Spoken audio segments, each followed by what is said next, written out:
কায়নাতের উপরে থাকতে কিয়ামতের কোনো আযাব আসবে না। কে বলেছেন? মুহাম্মদ রাসূলুল্লাহ সাল্লাল্লাহু তাআলা আলাইহি ওয়াসাল্লাম। ওনার বংশধরের একজন ব্যক্তি কায়নাতের উপরে থাকতে কিয়ামতের কোনো আযাব আসবে না। তো মুহাম্মদ রাসূলুল্লাহ সাল্লাল্লাহু তাআলা আলাইহি ওয়াসাল্লামের বংশধর কারা ভাই? ওনাদের সম্পর্কে জানা দরকার যে মুহাম্মদ রাসূলুল্লাহ সাল্লাল্লাহু তাআলা আলাইহি ওয়াসাল্লামের বংশধর। তো মুহাম্মদ রাসূলুল্লাহ সাল্লাল্লাহু আলাইহি ওয়াসাল্লাম চলে যাওয়ার পর, ওনার বিদায় নেওয়ার পরে সাইয়্যিদানা ফাতিমা জাহরা সালামুল্লাহ আলাইহি ওয়াসাল্লাম বর্ণনা করলেন যে আমরা এমন মুসিবতের মধ্যে ছিলাম, এত পরিমাণ অত্যাচার আমাদের উপরে করা হয়েছে,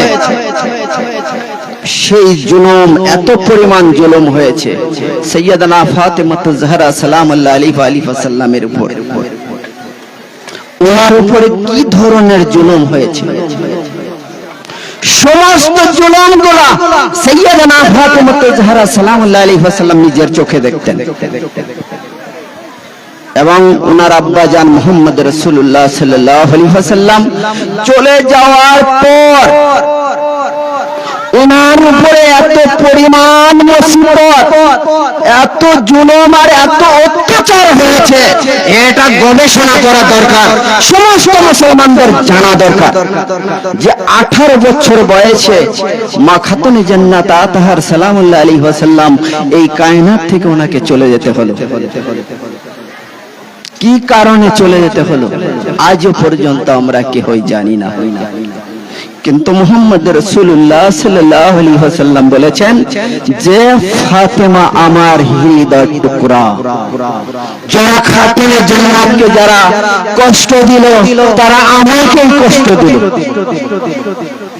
কেমন কষ্ট ওনাকে দিয়েছিলেন? জান্নাতুল বাকিতে বসে নিজের বাবার জন্য কাঁদতেন। দুশমনেরা কি বলেছিলেন যে আপনি এইভাবে কান্নাকাটি করলে এবং বাকির পরিবেশ নষ্ট হয়ে যাবে, এত পরিমাণ অভিযোগ করেছিলেন সাইয়্যিদানা ফাতিমা জাহরা সালামুল্লাহ আলাইহি ওয়াসাল্লামের উপরে। এই অভিযোগগুলা কোথায় গিয়েছিলেন? মাওলায়ে কায়নাত শেরে খোদা হায়দারে কাররার ওনার কাছে চলে আসছে। মাওলা পাক কি করলেন? ওনার আলাদা জায়গায় একটা হুজরা খুলে দিলেন, বাইতুল হুজুর নামের একটা জায়গা।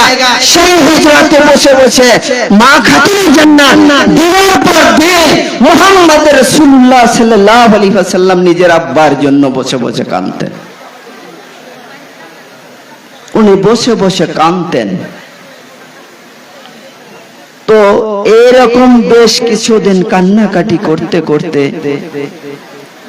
একদিন আপনি দুপুরের দিকে হুজরাতে প্রবেশ করলেন। হুজরাতে যখন প্রবেশ করেছেন দেখেন যে নিজের আব্বা মুহাম্মদ রাসূলুল্লাহ সাল্লাল্লাহু তাআলা আলাইহি ওয়াসাল্লাম হুজরার মধ্যে ঘোরাঘুরি করছিলেন। তখন জিজ্ঞাসা করলেন, আব্বা আপনি কাকে খুঁজছেন? বললেন যে হে আমার কন্যা, আমি তোমাকে খুঁজছি, কারণ তোমার দুঃখের দিনগুলো আজ শেষ হয়ে যাবে। যখন এইভাবে যখন আপনি মা খাতুনে জান্নাত আতাহার সালামুল্লাহ আলাইহি ওয়াসাল্লামকে নিজের সিনাতে নিলেন যে মা তোমার আগামী কাল থেকে সমস্ত দুঃখ শেষ হয়ে যাবে, সমস্ত দুঃখ ওনার শেষ হয়ে যাবে। সেটা ওনার আব্বা মুহাম্মদ রাসূলুল্লাহ সাল্লাল্লাহু তাআলা আলাইহি ওয়াসাল্লাম বর্ণনা করে দিচ্ছেন। ওনার উপরে কেমন জুলুম হয়েছিল, ওনার উপরে দরজা পিষ্ট করা হয়েছিল। দরজা পিষ্ট করাতে আমাদের একজন ইমাম ইবনে হোসেন আলাইহিস সালাম তিনি শাহাদাত বরণ করেছেন এবং এটা আম্মা জান চিৎকার করে বলেছিলেন, আয়ে ফেজা তুমি দেখো আমার মুহসিন শহীদ হয়ে গেছে, মুহসিন শহীদ হয়ে গেছে।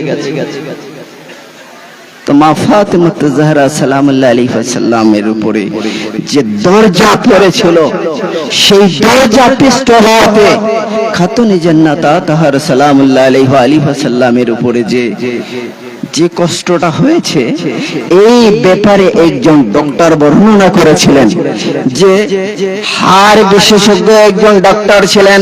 তিনি বললেন যে শরীরের যদি অন্য অন্য হাড় ভেঙে যায়, কিন্তু সেটার কষ্টটা একরকম। যদি বুকের কোন হাড় ভেঙে যায়, ওটা একেবারে প্রতিটা নিঃশ্বাস প্রনিঃশ্বাসের মধ্যে ব্যথা জাগরণ হয়। তো মা খাতুনে জান্নাত তাহার সালামুল্লাহ আলাইহি সাল্লাম একদিন ইমামে হাসান ও হোসেন আলাইহিস সালামকে বললেন, তোমরা দুই ভাই তোমার নানা জানের মাজার জিয়ারতের জন্য যাও।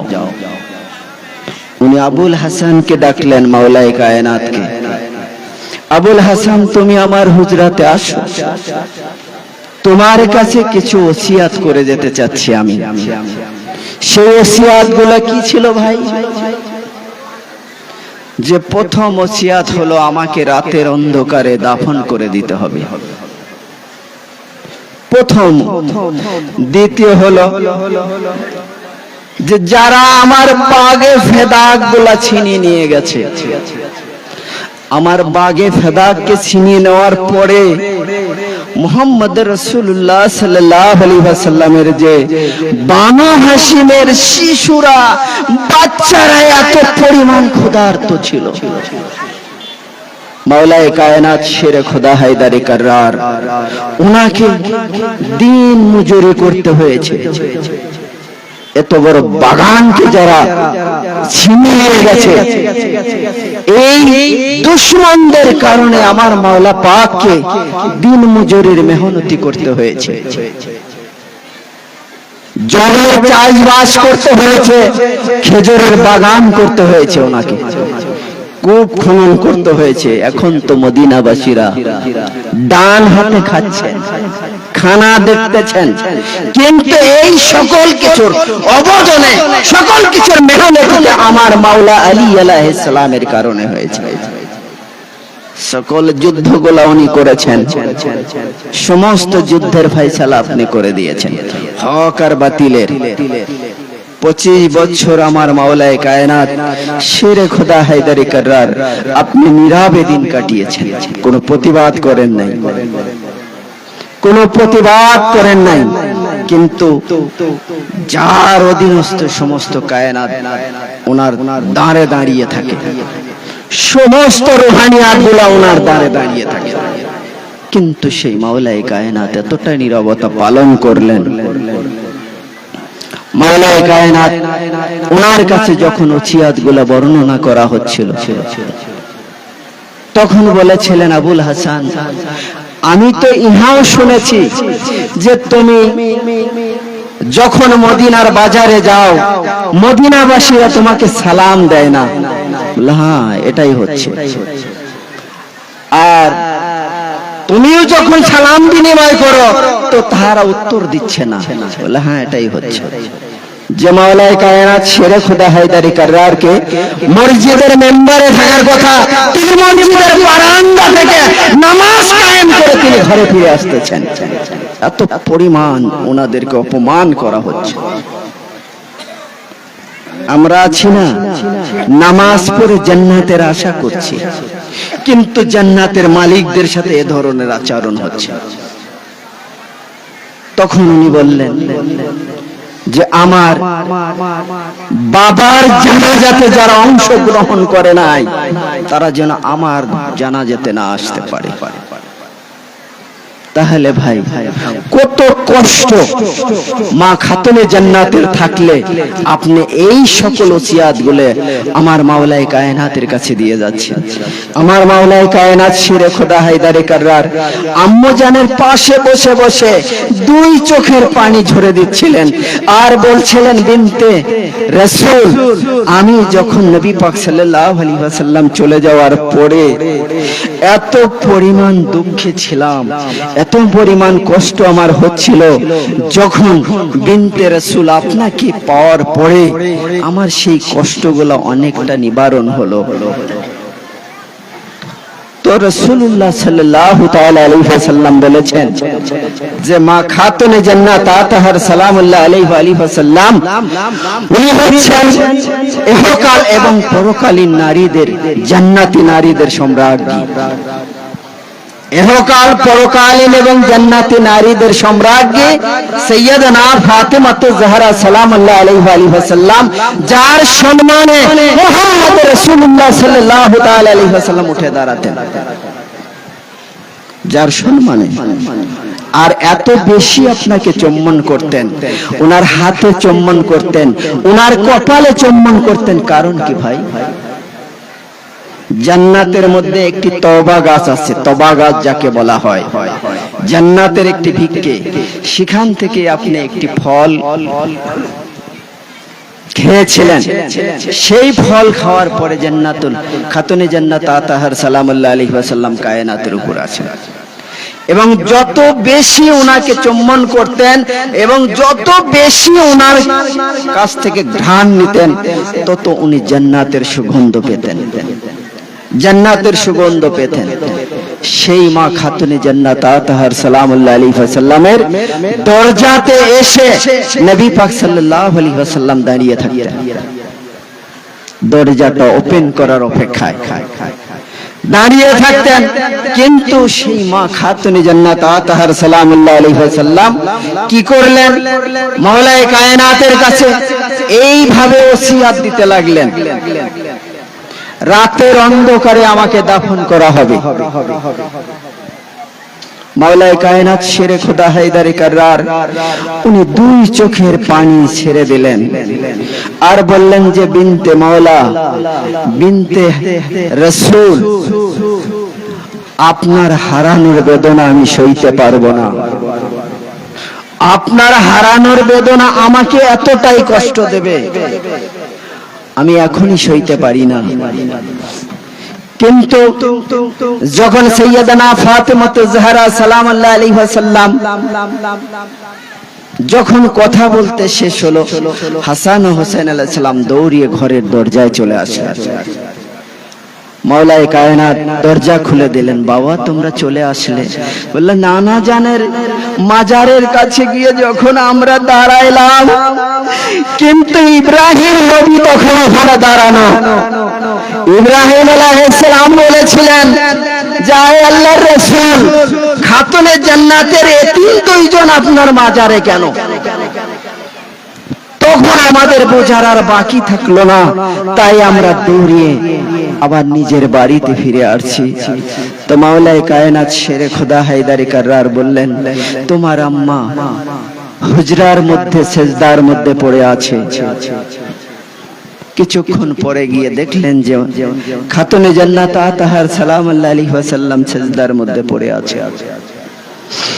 কিন্তু ওনাকে অনেক ডাকলেন, কিন্তু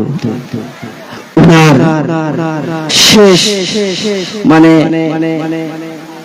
শেষ বিদায়টা উনি চলে গেলেন। চলে যাওয়ার পরে তখন হাসান ও হোসেন আলাইহিস সালাম মাওলায়ে কায়নাতের কাছে বললেন, আব্বা জান। কিন্তু নানা জানের পাশে যখন দাঁড়ালাম, কিন্তু ইব্রাহিম আলাইহিস সালাম এটা বলেছিল যে এটা হচ্ছে খাতুনে জান্নাতের দুই এতিম, এদেরকে চলে যেতে বলেন। কিন্তু আসার পরে আমার মা চিরবিদায় নিয়ে চলে গেছেন। কিন্তু মাওলায়ে কায়নাত শেরে খোদা হায়দারে কাররার বললেন, তোমরা আস্তে আস্তে চিৎকার করো, কারণ এই রাতের অন্ধকারে যেন কেউ জানতে না পারে, রাতের অন্ধকারে যেন কেউ জানতে না পারে যে খাতুনে জান্নাত আতাহার সালামুল্লাহ আলাইহি ওয়াসাল্লাম বিদায় নিয়ে গেছে। মাওলায়ে কায়নাত শেরে খোদা হায়দারে কাররার সবাইকে চুপি চুপি কান্নাকাটির কথা বললেন, এবং যারা ভক্ত ছিল তাদেরকে নবী পাক সাল্লাল্লাহু আলাইহি ওয়াসাল্লাম স্বপ্ন দেখালেন। সালমানে ফারসি, আবু জার গফফারি, মিকদাদ এনাদেরকে স্বপ্ন দেখায় দিলেন, তোমরা অতি তাড়াতাড়ি আমার আলীর ঘরে চলে যাও, কারণ আমার আলী একা পারবে না খাতুনে জান্নাত আতাহার সালামুল্লাহ আলাইহি ওয়াসাল্লামের খাটিয়াকে নিয়ে যেতে। কারণ হাসান ও হুসেন আলাইহিস সালাম ছোট আছেন, কিন্তু তাদের এই কাজের জন্য তোমাদের তিনজনকে থাকতে হবে। এবং অন্য অন্য বর্ণনাতে আছে যে মা ফিজ্জাও নিয়ে গিয়েছেন।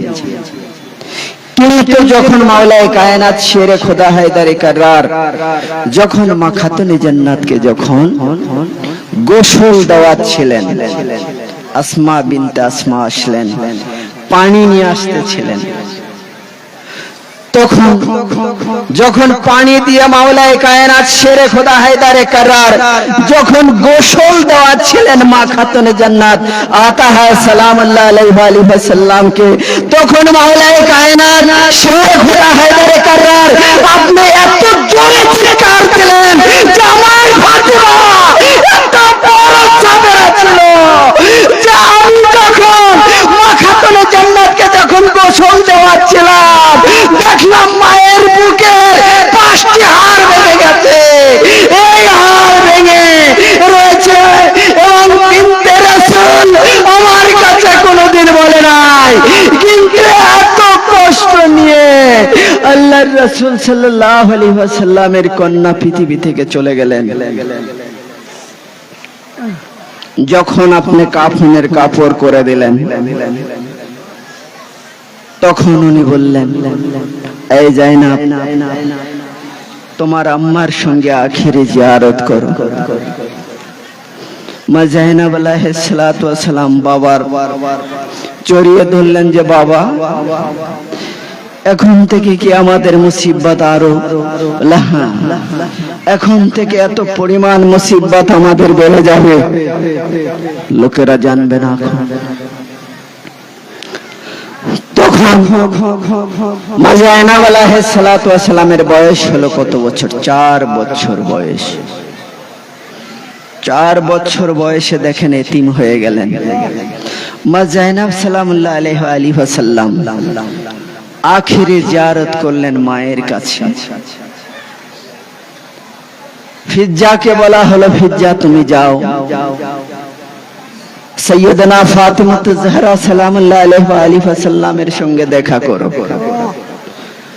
যখন মা ফিজ্জা এসে মা খাতুনে জান্নাতের পা ধরে নিলেন যে মা আমি আফ্রিকা থেকে এসেছি আমার পরিবার পরিজনদেরকে ছেড়ে আপনার গোলামি করার জন্য, আমার খেদমতের মধ্যে যদি কোনো ভুল হয়ে যায় মা তুমি আমাকে মাফ করে দিও মা।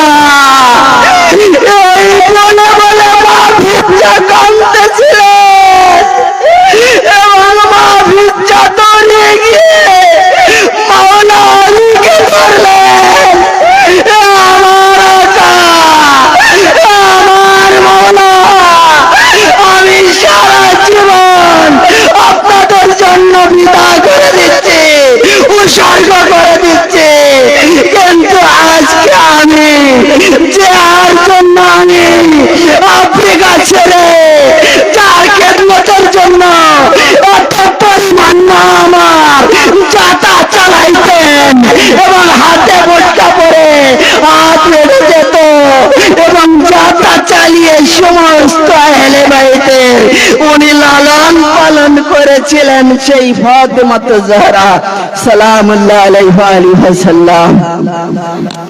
আপনারা দরুদ করেন, আল্লাহুম্মা সাল্লি আলা সাইয়্যিদিনা মাওলানা মুহাম্মদ ওয়া আলা আলি সাইয়্যিদিনা হাবিবানা মুহাম্মদ। আল্লাহুম্মা সাল্লি আলা সাইয়্যিদিনা মাওলানা মুহাম্মদ ওয়া আলা আলি সাইয়্যিদিনা রাসূলানা মুহাম্মদ।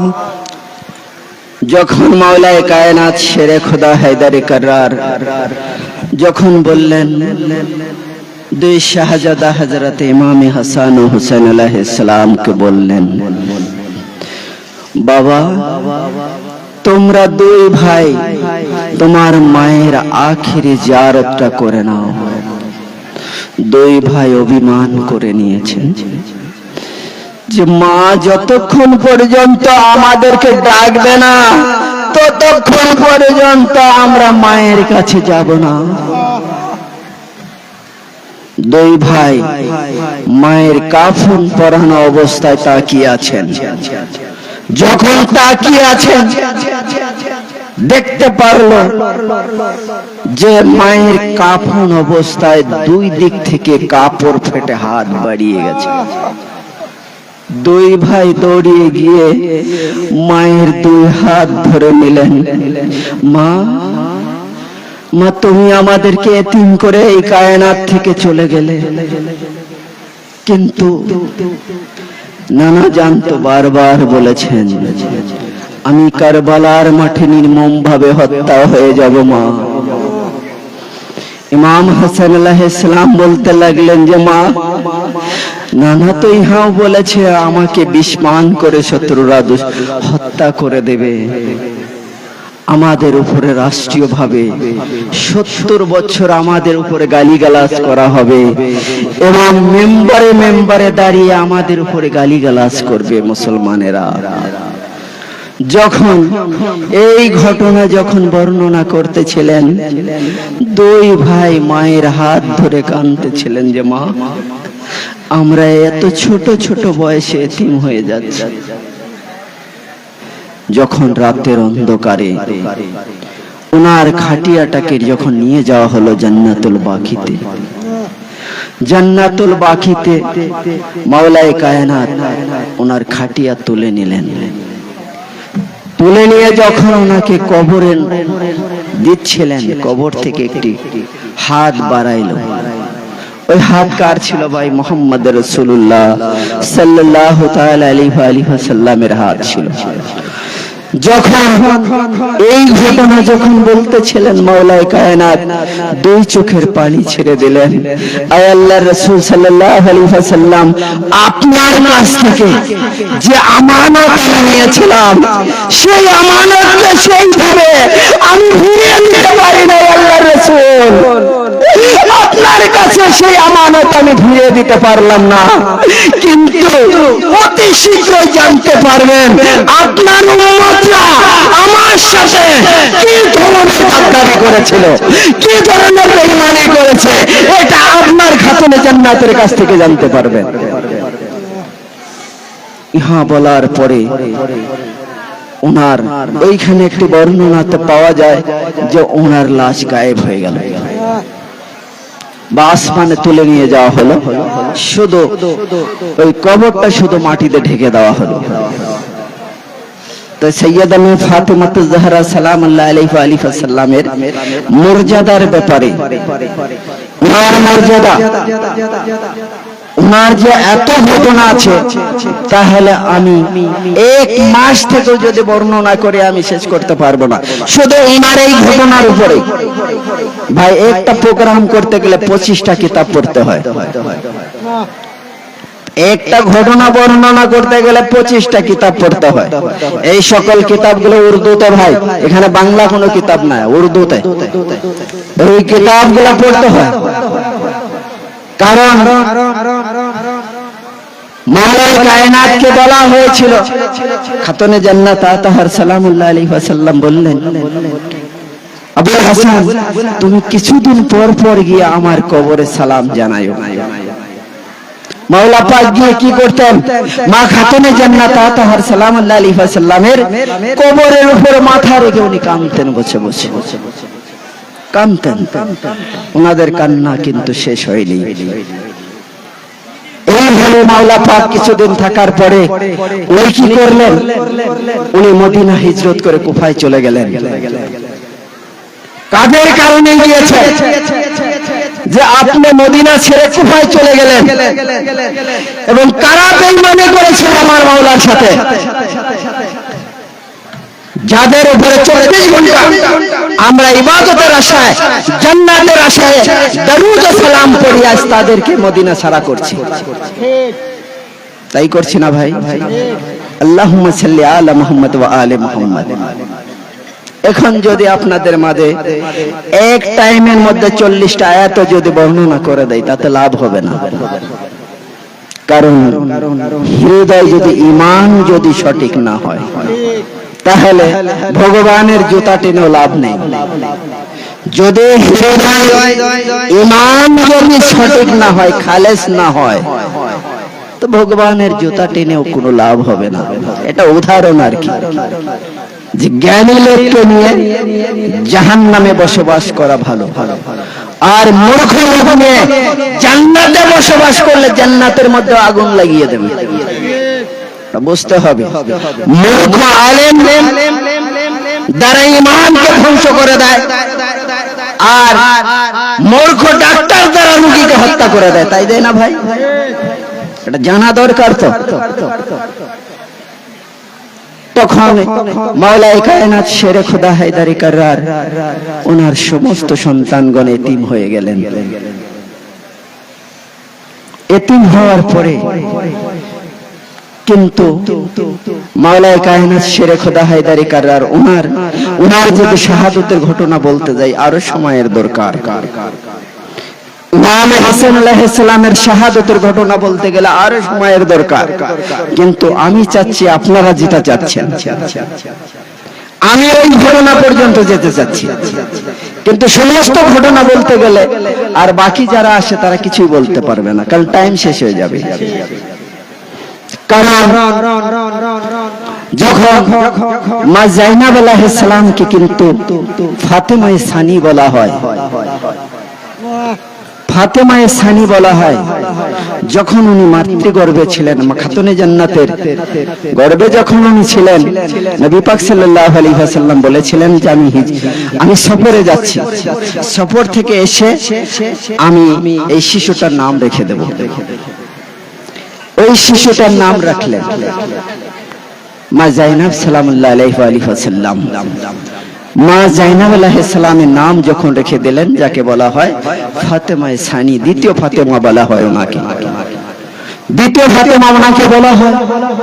ওনার কত কি হারানো আর কত কি ত্যাগ উনি করেছেন, সেই ঘটনাটা আপনাদেরকে আজকে বর্ণনা করে শোনাবো। কারণ 4 বছর বয়সে এতিম হয়ে গেছে।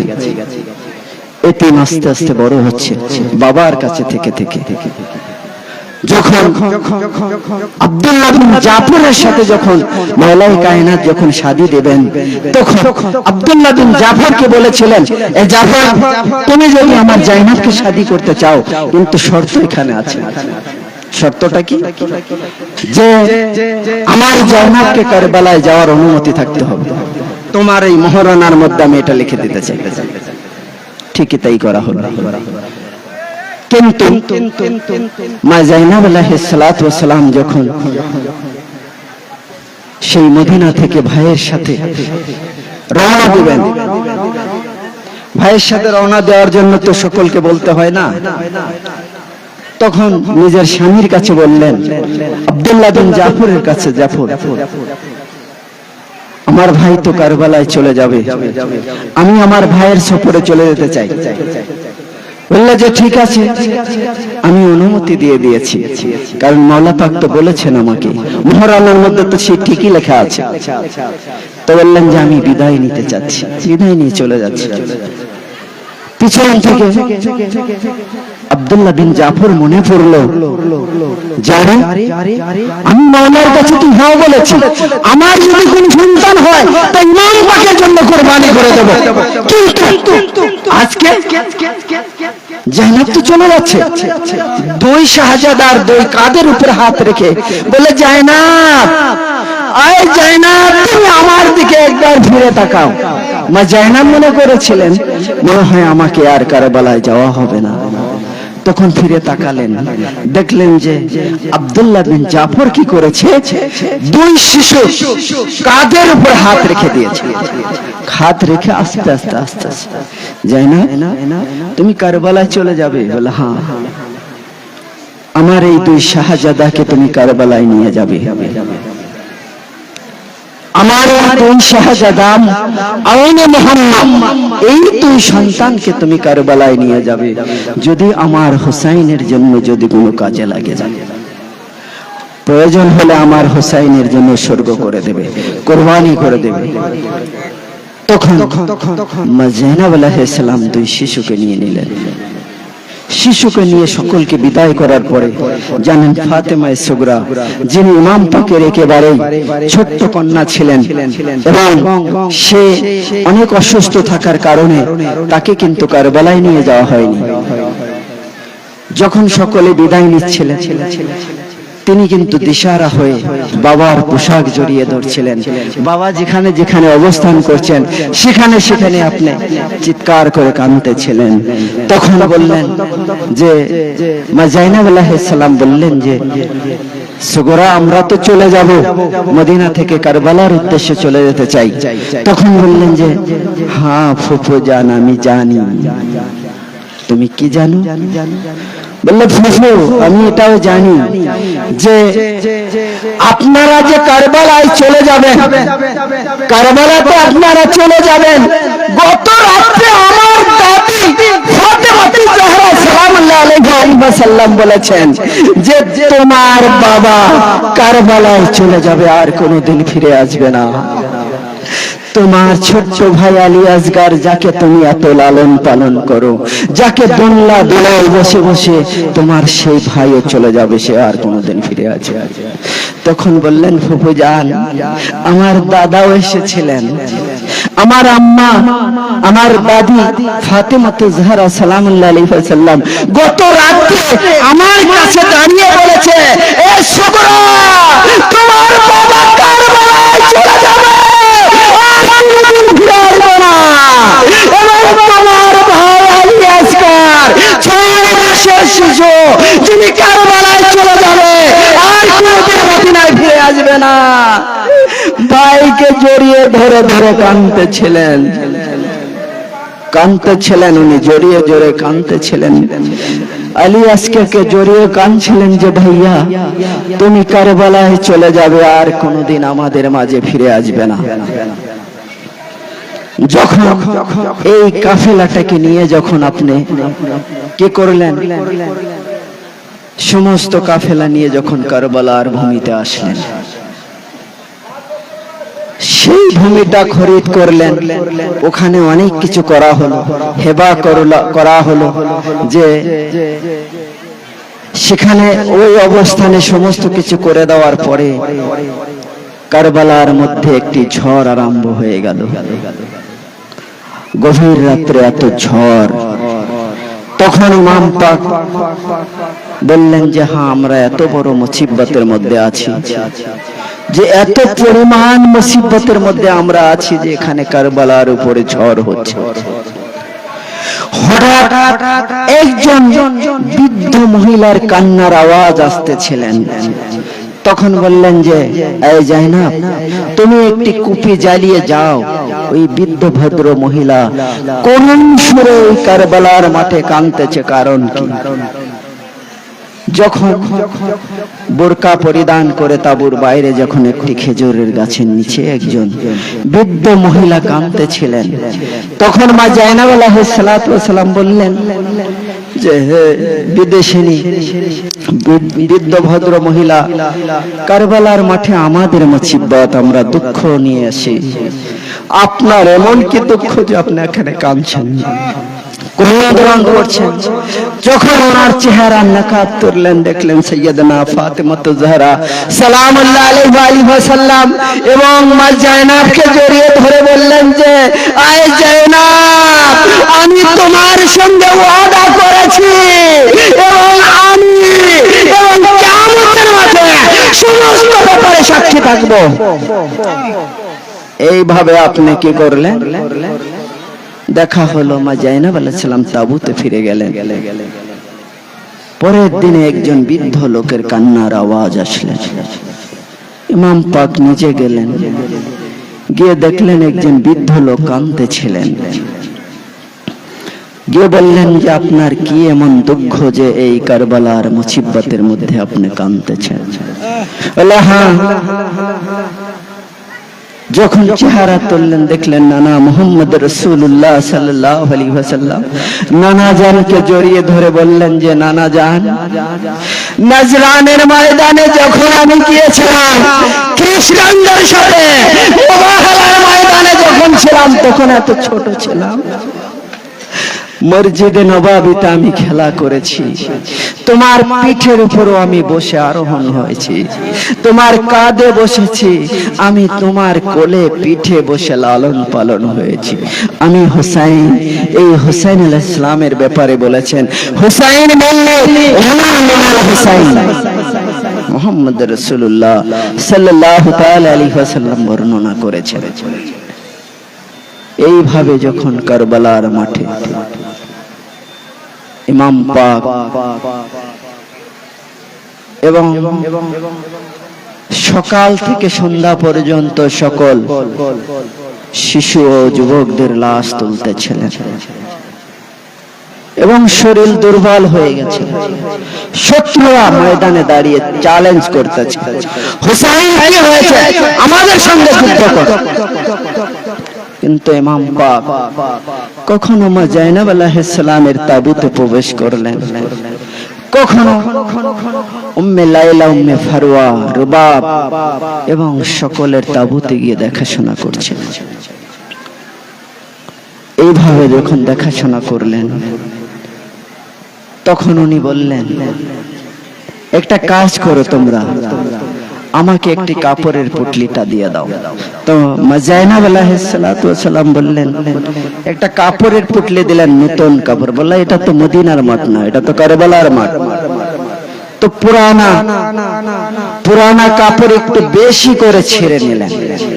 তো মা জাইনাব আলাইহিস সালাম জিজ্ঞাসা করলেন যে ভাইয়া আপনি কেন এত বেশি করে ছিঁড়তেছেন? বললে যখন আমি শহীদ হয়ে যাব, লোকেরা যখন আমার অস্ত্র শস্ত্র সব নিয়ে যাবে, কিন্তু আমার কাপড় চোপড় যখন নিয়ে যাবে এই পুরানা কাপড়ের কোনো মূল্য থাকবে না, তাই আমি বেশি করে ছিঁড়ে নিচ্ছি। তার উপরে যুদ্ধের লেবাস, যার উপরে যুদ্ধের লেবাস পরিধান করলেন,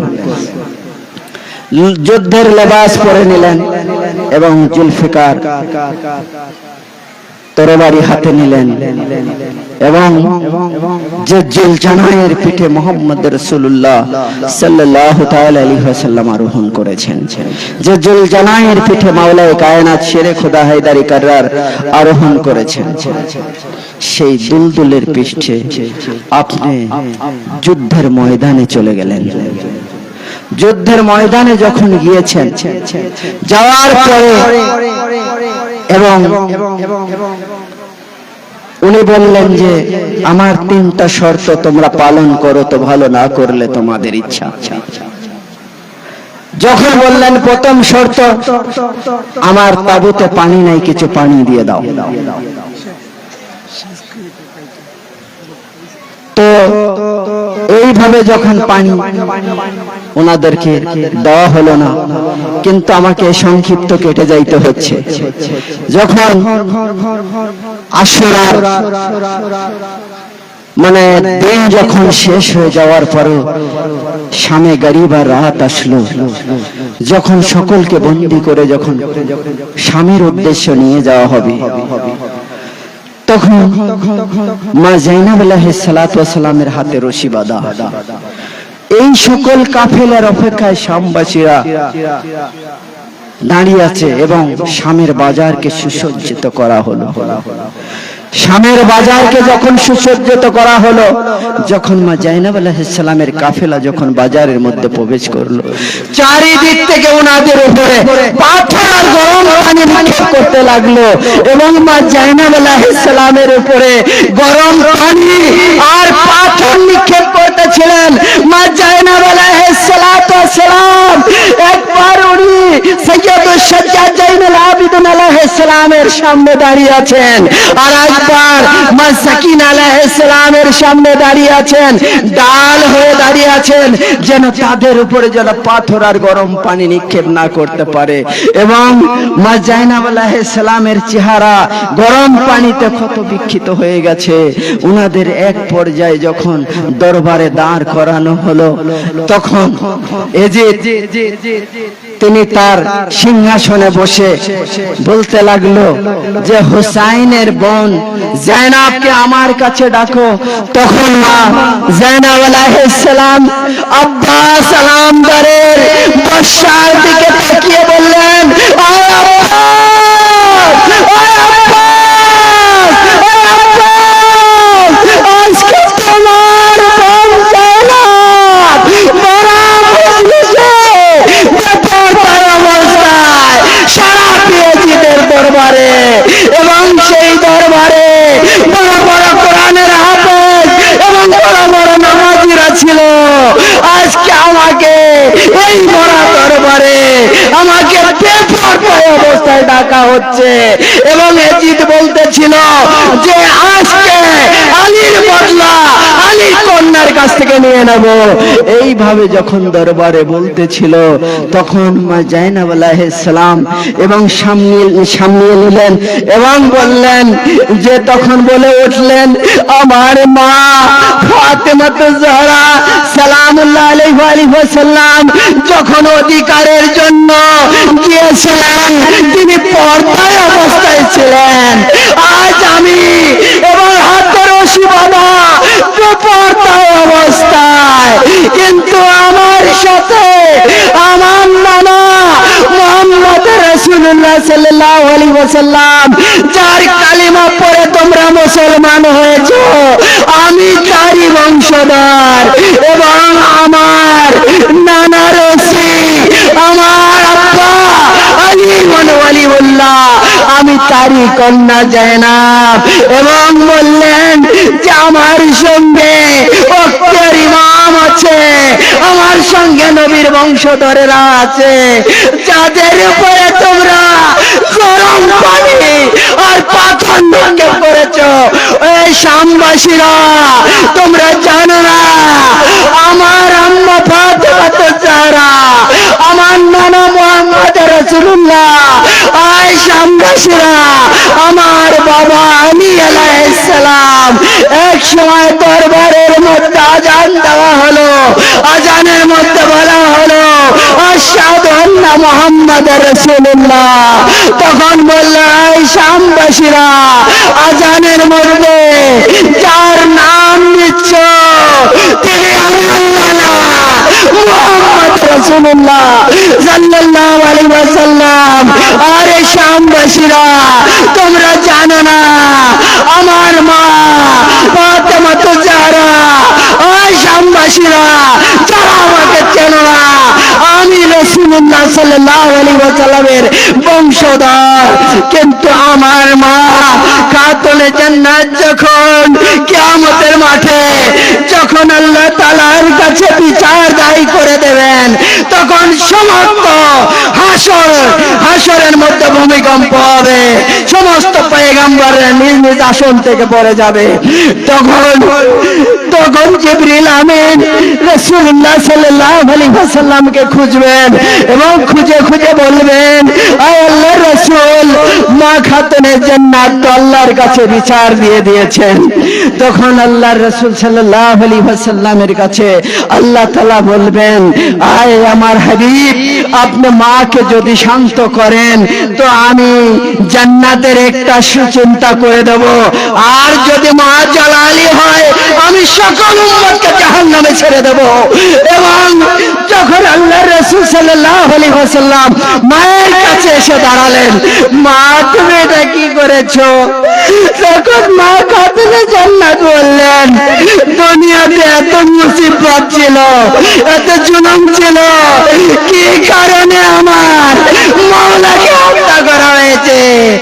আমি যাদেরকে চাতা পিষে আটা করে লালন পালন করেছি আমার হাসান হুসাইনকে, এবং তাদের কোন অপরাধে হত্যা করা হয়েছে, কারণ আমি দুনিয়াতে বিচার চাইনি, আজকে হলো বিচার চাওয়ার দিন। আল্লাহ তাআলা সকলকে তৌফিক প্রদান করেন। ওয়া মা তাওফিক ইল্লা বিল্লাহি ওয়া বিল্লাহি আলিয়্যিল আযীম।